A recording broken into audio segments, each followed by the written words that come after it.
आज आपण MPSC syllabus ज्या काही जागा निघालेल्या आहेत, जागा आहेत जवळपास तरी या ठिकाणी 8000 जागा तुम्हाला माहित आहे की निघालेल्या आहेत. कशाच्या? ग्रुप सी आणि ग्रुप डी च्या जागा निघालेल्या आहेत. तर ह्या ज्या जागा आहेत याचा सिलेबस कशा प्रकारे आहे, त्याचा पूर्ण अभ्यासक्रम कशा प्रकारे आहे की ज्या अनुषंगानं आपण त्या एक्झामला या ठिकाणी क्रॅक करू शकू. तर त्या अनुषंगानं आपण हा जो अभ्यासक्रम आहे तो या ठिकाणी समजून घेऊया. याचा अभ्यास आहे. विषय कोणता आहे? तर विषय आहे सामान्य क्षमता चाचणी. ठीक आहे, सामान्य क्षमता चाचणी या विषयानुसार तुमची एक्झाम या ठिकाणी घेतल्या जाते. प्रश्न संख्या आहे या ठिकाणी 100. गुण आहेत 100 गुण दिलेले आहेत, म्हणजे एका प्रश्नाला एकच गुण या ठिकाणी दिलेले आहेत. माध्यम म्हणजे तुम्ही हे जे काही ग्रुप सी आणि ग्रुप डी ची जी एक्झाम आहे ती तुम्ही इंग्रजीमध्ये पण देऊ शकता आणि या ठिकाणी मराठीमध्ये पण या ठिकाणी तुम्ही देऊ शकता. वेळ आहे 1 तास. 1 तास म्हणजे आपण त्याला काय म्हणू की 60 मिनिटं. 60 मिनिटं या कालावधीमध्ये तुम्हाला काय करावं लागेल की हे पूर्ण जे पेपर आहे ते पेपर तुम्हाला सोडवावा लागेल. आणि प्रश्नपत्रिकेचे स्वरूप कसं आहे तर या ठिकाणी वस्तुनिष्ठ स्वरूप आहे, म्हणजे की तुम्हाला 4 ऑप्शन या ठिकाणी दिल्या जातील. मग त्यापैकी तुम्हाला जे प्रश्न बरोबरचं आहे त्याच्यावर तुम्हाला गोल करून ते पूर्ण तुम्हाला अशा प्रकारे रेखाटावं लागेल की ज्या अनुषंगानं तुमचं उत्तर या ठिकाणी काय होईल, बरोबर येईल. तर अशा प्रकारे त्याचं पूर्णपैकी स्वरूप या ठिकाणी आपण समजून घेतलेलं आहे. पुढे बघूया आपण, ते म्हणजे नकारात्मक गुणदान. नकारात्मक गुणदान कशा प्रकारे आहे तर निगेटिव्ह मार्किंग पद्धत जे आपण म्हणतो. तर ही जी निगेटिव्ह मार्किंग पद्धत आहे त्या निगेटिव्ह मार्किंगनुसार काय आहे बघा की या ठिकाणी तुमचे 4 प्रश्न आहेत. प्रश्न किती आहेत? 4. मग त्या 4 प्रश्नापैकी तुमचा जर एक प्रश्न जर चुकला तर तुमचे 25% एवढे जे गुण आहेत ते मायनस होतील. म्हणजेच की त्याचा अर्थ काय की लगातार तुमचे जर 4 क्वेश्चन जर चुकले, 4 क्वेश्चन म्हणजे या ठिकाणी तुम्ही असे गोल गोल गोल गोल केलेले आहेत. ठीक आहे, आणि तुमचे जर 4 प्रश्न जर या ठिकाणी चुकले तर तुमचा किती गुण कमी होईल? या ठिकाणी 1 गुण या ठिकाणी कमी होईल. त्यालाच आपण काय म्हणतो 25% किंवा एकास 4 एवढे जे गुण आहेत ते तुमचे वजा या ठिकाणी होऊ शकतात. ठीक आहे. आणखीन महत्त्वाचं म्हणजे काय की एखाद्या प्रश्नाची एकापेक्षा अधिक उत्तरे दिली असल्यास अथवा ज्या उमेदवाराने उत्तर पत्रिकेत पूर्ण वर्तुळ बघा चिन्हांकित केले नसेल, म्हणजे कसं आहे की तुम्ही आता समजा हे वर्तुळ आहे. ठीक आहे, हे वर्तुळ तुम्ही गोल गोल गोल गोल केलेलं आहे आणि गोल गोल केलेलं आहे, पण हे वर्तुळ तुम्ही किती कंप्लीट केलेलं आहे? फक्त एवढंच कंप्लीट केलेलं आहे आणि सोडून दिलं तुम्ही.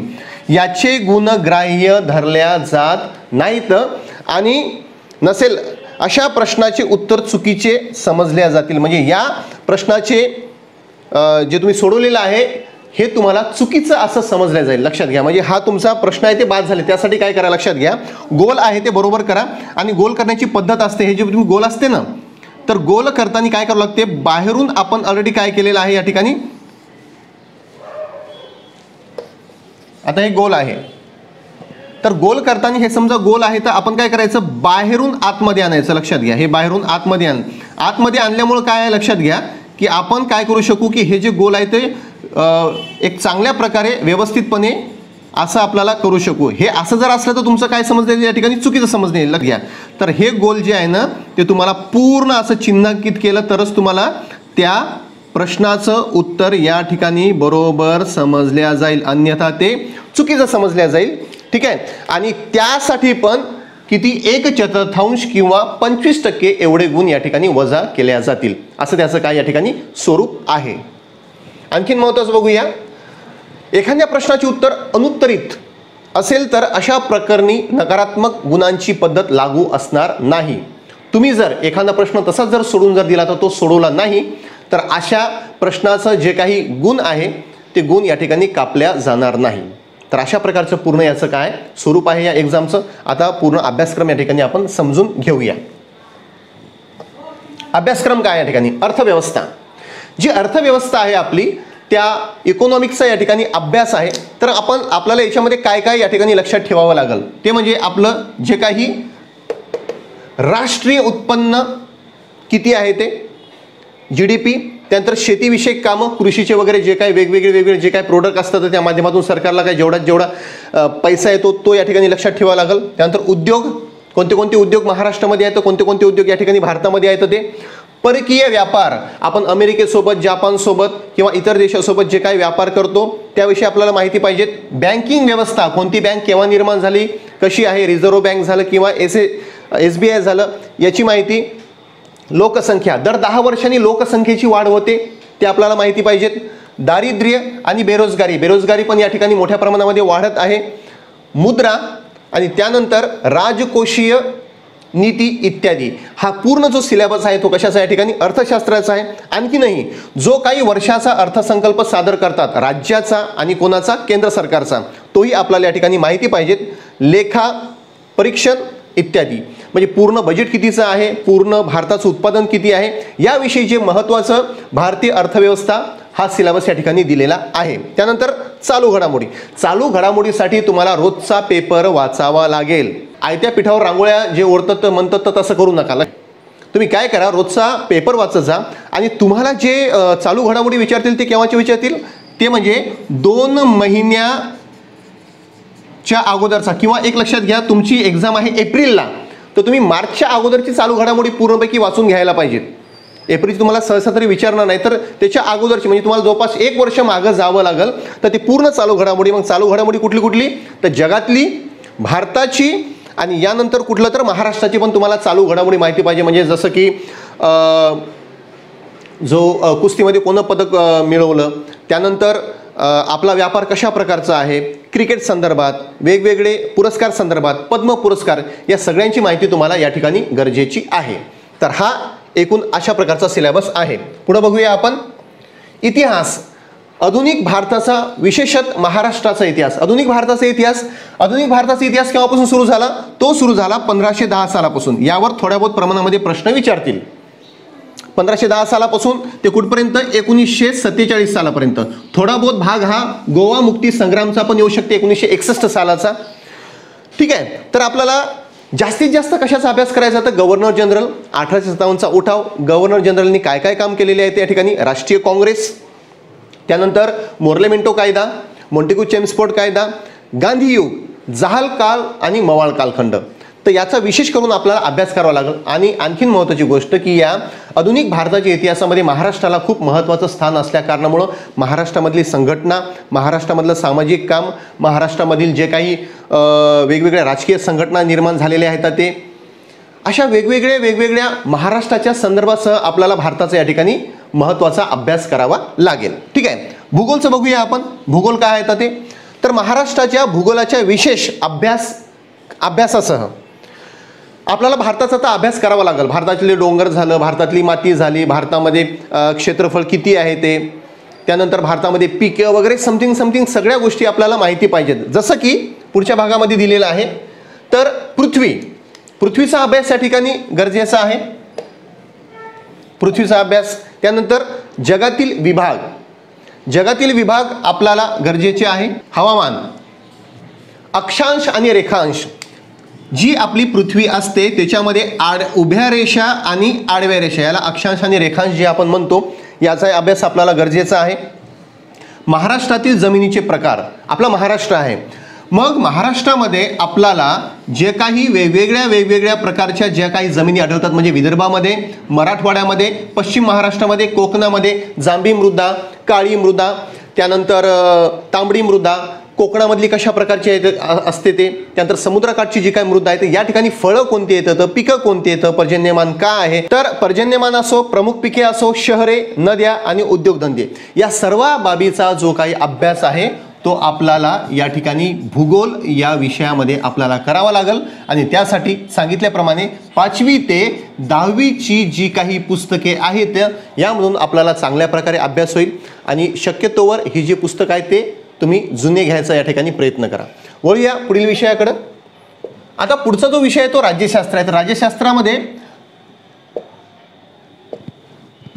पुढचा विषय आहे राज्यशास्त्र. तर राज्यशास्त्रामध्ये आपल्याला काय काय विचारू शकतात की या ठिकाणी जे काही एक लक्षात घ्या, कलम 1 ते कलम 51 पर्यंत जे काही राज्य आहे, राज्याची संकल्पना आहे, नागरिकत्व आहे, मूलभूत हक्क आहे, मूलभूत कर्तव्य आहेत, राज्य धोरण मार्गदर्शक तत्व आहेत, या सर्व बाबीचा बेस असतो, लक्षात घ्या.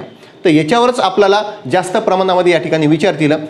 आणखीन महत्त्वाचं काय आहे की भारतीय राज्यघटना कशा प्रकारे निर्माण झाली, याच्यावर तरी एक किंवा दोन प्रश्न हमखास या ठिकाणी तुम्हाला उतरू शकतात. तर 1946 साली आलेलं कॅबिनेट मिशन ते 1950 साली भारतीय राज्यघटना तयार झालेली, यावर हमखास एखादा तरी क्वेश्चन असतो. तर तो बेस आहे, तो तुम्ही सर्व प्रकारे करून घ्या. भारतीय राज्यघटना जे आहे त्याचे अध्यक्ष, त्याचे उपाध्यक्ष आणि वेगवेगळ्या ज्या काही समिती आहेत याचाही तुम्हाला चांगल्या प्रकारे अभ्यास करावा लागेल. तर राज्यशास्त्रामध्ये आपल्याला या घटकावर महत्त्वाचं आपल्याला प्रश्न या ठिकाणी विचारू शकतात. तर दुसरा विषय आहे तो म्हणजे सामान्य विज्ञान. तर सामान्य विज्ञानमध्ये भौतिकशास्त्र, रसायनशास्त्र, प्राणीशास्त्र, वनस्पतीशास्त्र आणि आरोग्यशास्त्र आहे. याचाही आपल्याला बेसिक अभ्यास करावा लागेल. तुम्हाला काही जास्त विचारणार नाही त्या ठिकाणी, चला 12वीचा आहे किंवा त्यानंतर 11वीचा आहे सायन्स, एवढ्या हाय लेवलचं तुम्हाला सायन्स विचारणार नाही. तर तुम्हाला जीवन जगण्यासाठी आसपासच्या याच्यासाठी ज्या काही गरजेचं असते, तर आरोग्यशास्त्र ते पण आपल्याला माहिती पाहिजे या ठिकाणी. आणि आणखीन याच्यामध्ये तर ज्या काही आपला 5वी ते 10वीचा जो काही सायन्स आहे याचा बेसिक अभ्यास तुम्ही करून घ्या. ते पुस्तक वाचा 5वी ते 10वीचे, तेच तुम्हाला जास्तीत जास्त मार्क तुम्हाला कव्हर करून देतील सामान्य विज्ञानाचे. पुढचं आहे अंकगणित. अंकगणितामध्ये आपल्याला काय काय विचारतील, बेरीज, वजाबाकी, गुणाकार, भागाकार, दशांश अपूर्णांक, टक्केवारी इत्यादी. याचाही बेसिक अभ्यास आपल्याला या ठिकाणी झाला पाहिजे. तर लक्षात घ्या की तुम्हाला गणिताचं कोणाचं पुस्तक व्यवस्थितपणे समजते हे खूप महत्त्वाचं आहे. कारण की बाजारामध्ये पुष्कळशी पुस्तकं आहेत, पण तुम्हाला कोणते पुस्तक या ठिकाणी समजतात ते तुम्ही समजून घ्या. या ठिकाणी आपल्या चॅनलवर ठाकूर सरचे व्हिडिओ आहेत गणित आणि बुद्धिमापन संदर्भात दिलेले, तेच तुम्हाला मला वाटते गरजेचे होतील. तर ते जास्तीत जास्त पाहायचे या ठिकाणी प्रयत्न करा. तर बुद्धिमापन चाचणीमध्ये या ठिकाणी आपल्याला उमेदवार हा किती अचूकपणे विचार करू शकतो याबद्दल आपल्याला जास्तीत जास्त या ठिकाणी प्रश्न विचारतात. तुम्हाला कन्फ्युजिंग टाईपचे प्रश्न विचारतात.